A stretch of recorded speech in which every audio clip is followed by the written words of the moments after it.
Hello hi नमस्कार जय Jagannath welcome back to my mini blog.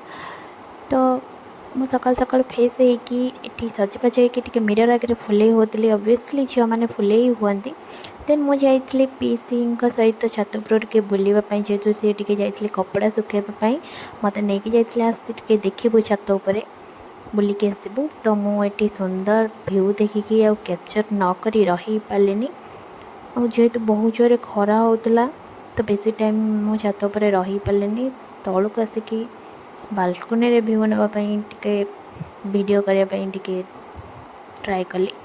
तो देखिपे केते सुंदर देखा जाती सुंदर सुंदर गछ मो पीसा मो भाई लगे। देन मु पलि आसती टे किचन को आसिक देखे तो मो पीसी छाणुले ये पणस क्या पणस एमती छाणिकी खाया भल लगे मत तो बहुत ही भल लगे। तो मत ये गोटे टेस्ट करने मो पीसी देते मुझे टेस्ट करके लंच सारिकी टे जाइली बारीपट को बुलवाई जेहेतु मु बहुत दिन पर मो पीसी घर को आसी तो मो सब टे बुलिकी देखुली।